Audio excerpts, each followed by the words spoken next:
எத்தனை தடவை சொன்னாலும் புரியவே மாட்டேங்குது. திமுகவோ அதிமுகவோ பாஜகவோ காங்கிரஸோ நமக்கான கட்சியா? அவங்க பார்த்துக்குவாங்க, நாம் தமிழர் அவங்க பார்த்துக்குவாங்க, சீமான அவங்க பார்த்துக்குவாங்க. சொன்னால் ஏறவே ஏறாதா, புரியாதா? கமெண்ட் பாக்ஸில் வந்து கேட்கக்கூடிய நம்மளுடைய சொந்தங்கள்கிட்ட பெரியவங்கள்ட்ட நான் கேட்குறேன்.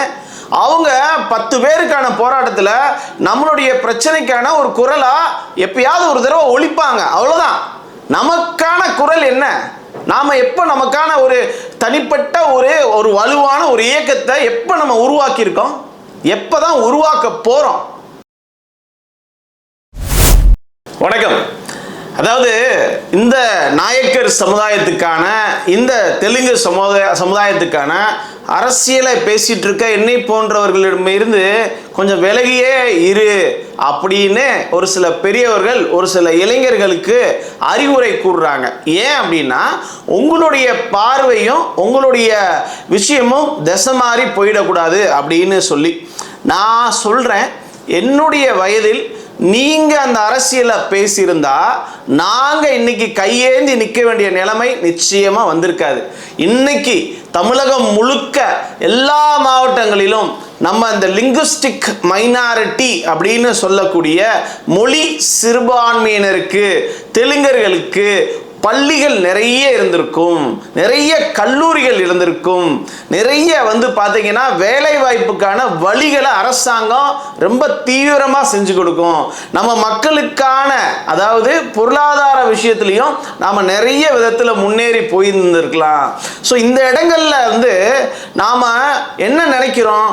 திமுக அவங்க நமக்காக குரல் கொடுப்பாங்க, அதிமுக நமக்காக குரல் கொடுப்பாங்க, பாஜக நமக்காக குரல் கொடுப்பாங்க, காங்கிரஸ் நமக்காக குரல் கொடுப்பாங்க, அவங்க பார்த்துக்குவாங்க அப்படின்னு நம்பினதனுடைய விளைவு இன்னைக்கு கூட நாம் தமிழரை நம்ம ஏன் பேசணும், அதுதான் திமுக பார்த்துக்கிறோமே, அதுதான் அதிமுக பார்த்துக்கிறோமேன்னு எல்லா கட்சிக்கு பின்னாடி போய் பதுங்க வேண்டிய தேவை என்ன வந்திருக்குன்னா, அதாவது நீங்கள் முழுமையாக நம்புறது என்னன்னா, நாம் போராட வேண்டாம், நம்ம சார்பாக யாராவது போராடிக்குவாங்கன்னு நம்ம நினச்சதன் காரணமாக தான் இன்னைக்கு நமக்கு இந்த நிலைமை.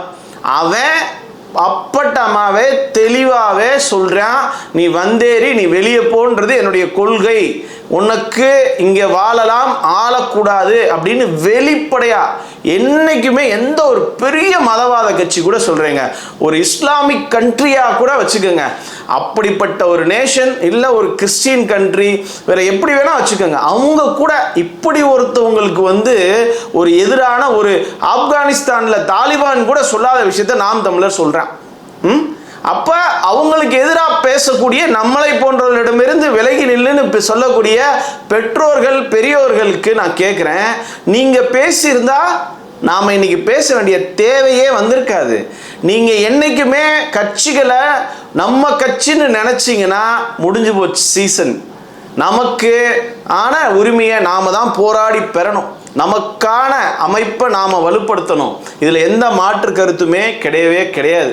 ஆகினால உங்களுடைய பார்வைகளை மாற்றுங்க. நம்மளுடைய மக்கள், நம்மளுடைய எல்லார்ட்டையும் நான் சொல்கிறேன், எதுவுமே நம்ம கட்சி கிடையாது. நாம் நமக்காக முழு நேரமாக பேசக்கூடிய அமைப்பு தான் நமக்குண்டான அமைப்பு, நமக்கான கட்சி. தயவு கூர்ந்து அவன் பார்த்துக்குவேன்னு சொன்னான், நாளைக்கு அவனுக்கு இவனால் ஒரு பலன் இருக்குன்னா அவனை கூப்பிட்டுட்டு கை கோர்த்துட்டு போயிடுவான்.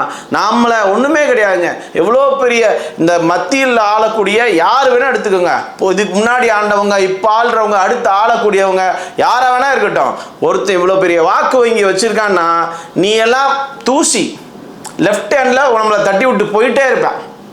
நீ எவ்வளோ வேணால் நம்பு, என்ன வேணால் நினை, ஆனால் நமக்கான குரல் கொடுக்கக்கூடியவங்களை ஃபஸ்ட்டு நல்லா வரவேற்று அவங்கள கொஞ்சம் நாம் என்ன பண்ணணும், தூக்கி விடணும். என்னை போன்ற நூற்றுக்கணக்கான போராளிகள் வந்து குரல் கொடுத்துட்ருக்காங்க, சமரசமே இல்லாமல். ஒரே ஒரு தடவை தான் பிறக்கிறோம், ஒரே ஒரு தடவை தான் இறக்குறோம். இந்த விஷயத்தை நம்ம செஞ்சுட்டு போவோன்ற முழு சமரசம் இல்லாமல் முழு தைரியத்தோடு செஞ்சுட்டு இருக்க இந்த விஷயத்திற்கு இடையூறாக இருந்து செய்யக்கூடிய நபர்கள் வந்து நிச்சயமாக நான் சொல்கிறேன், உங்களுடைய பார்வையை மாற்றுங்க. இந்த மானுடத்துக்கே எதிரான ஒரு கட்சியாக இருக்கக்கூடிய நாம் தமிழரை வேற யாராவது பார்த்துக்குவாங்கன்னெலாம் நினைக்காதீங்க. அப்பெல்லாம் யாருமே பார்த்துக்க மாட்டாங்க.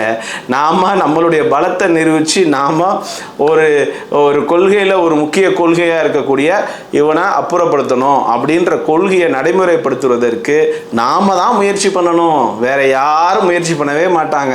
நல்லா ஒரு சுயநலம் கலந்த மகிழ்ச்சியை நாம் எப்பயுமே நம்ம மகிழ்ச்சியாக நினச்சிட்டு இருந்தோம்னா நமக்கு எந்த வரலாறுமே இருக்காது.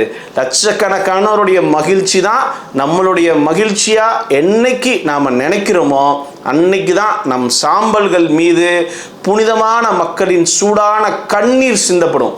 உங்கள் பேர் 1000 வருஷம் ஆனாலும் நிற்கும். அதை மறந்துடாதீங்க. சும்மா சுயநலம் கலந்த மகிழ்ச்சியில் மட்டும் வாழ்நாள் ஓட்டணும்னா நிச்சயமாக உங்களுக்கு வரக்கூடியது ஏமாற்றமே அப்படின்றதுல எனக்கு மாற்று கருத்தே கிடையாது உறவுகளே. அதனால் தயவு கூர்ந்து ஆதரவு கொடுங்க.